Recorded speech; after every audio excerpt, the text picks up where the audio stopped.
सर्व शेतकऱ्यांना मित्रांनो अत्यंत तातडीचा मेसेज आहे। आज आहे 9 जुलै 2024। आज दिवसभरात आपल्याला 25 ते 30 जिल्ह्यामध्ये या ठिकाणी मुसळधार स्वरूपाच्या ढगफुटी सदृश पाऊस आज दिवसभरामध्ये आपल्याला होणार आहे। काही भागामध्ये अति मुसळधार स्वरूपाच्या पावसाची देखील शक्यता वर्तवण्यात आलेली आहे। आपण या व्हिडिओमध्ये संपूर्ण आढावा जाणून घेणार आहोत कोणकोणत्या तालुक्यांमध्ये जिल्ह्यांमध्ये पावसाची शक्यता असणार आहे। व्हिडिओ शेवटपर्यंत पहा मित्रांनो। तुमच्या भागात पाऊस झाला असेल तर आपल्याला कमेंटमध्ये नक्की कळवा व तुम्ही हा व्हिडिओ कोणत्या लोकेशनवरून पाहताय ती लोकेशन देखील कमेंटमध्ये नक्की सांगा।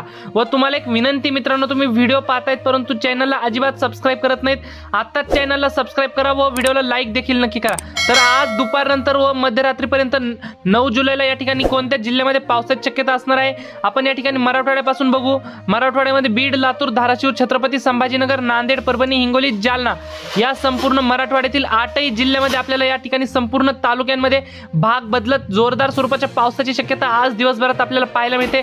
लातूर जिल्ह्यामध्ये या ठिकाणी येलो अलर्ट दिलेला आहे। लातूर जिल्ह्यामध्ये या ठिकाणी आपल्याला ढगफुटी सदृश पाऊस तर काही ठिकाणी मध्यम स्वरूपाचा पाऊस आपल्याला पाहायला मिळते। तसेच बीड जिल्ह्यामध्ये देखील आपल्याला बीडमध्ये सुद्धा आपल्याला गेवराई, माजलगाव, परळी, बीड या भागामध्ये आपल्याला मध्यम ते जोरदार स्वरूपाचा पाऊस पाहायला मिळते। अंबाजोगाई, केज, पाटोदा, आष्टी भागामध्ये आपल्याला जोरदार स्वरूपाच्या पावसाची शक्यता पाहायला मिळते। तसेच धाराशिव जिल्ह्यामध्ये देखील आपल्याला तुळजापूर, वैराग, बार्शी, लोहारा, भूमपरांडा, वाशी या संपूर्ण तालुक्यामध्ये आपल्याला मध्यम ते जोरदार स्वरूपाचा पाऊस पाहायला मिळणार आहे। तर या ठिकाणी छत्रपती संभाजीनगर, जालना, परभणी, हिंगोली, नांदेड या जिल्ह्यामध्ये देखील आपल्याला भाग बदलत जोरदार स्वरूपाच्या पावसाची शक्यता पाहायला मिळते। एकंदरीत जर या ठिकाणी मराठवाड्याचा विचार केला तर मराठवाड्यातील 8ही जिल्ह्यामध्ये या ठिकाणी संपूर्ण भागामध्ये भाग बदलत जोरदार स्वरूपाच्या पावसाची शक्यता पाहायला मिळते। तसेच विदर्भामध्ये जर पाहिलं तर विदर्भामध्ये अकोला, अमरावती, यवतमाळ, वाशिम या 4 जिल्ह्यामध्ये आपल्याला पावसाचा जोर जास्त पाहायला मिळतोय। तर गडचिरोली, चंद्रपूर या भागामध्ये आपल्याला मध्यम ते जोरदार स्वरूपाच्या पावसाची शक्यता, भंडारा, गोंदिया या जिल्ह्यामध्ये हलक्या मध्यम स्वरूपाचा पाऊस आपल्याला दिवसभरात आज पाहायला मिळते। वर्धा व नागपूर जिल्ह्यामध्ये या ठिकाणी कमी प्रमाणात पावसाची शक्यता पाहायला मिळते।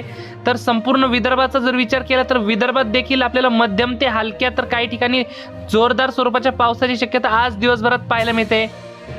तर मित्रांनो, नाशिक, मालेगाव, नंदुरबार, जळगाव, धुळे या जिल्ह्यामध्ये आपल्याला जोरदार स्वरूपाच्या पावसाची शक्यता पाहायला मिळते।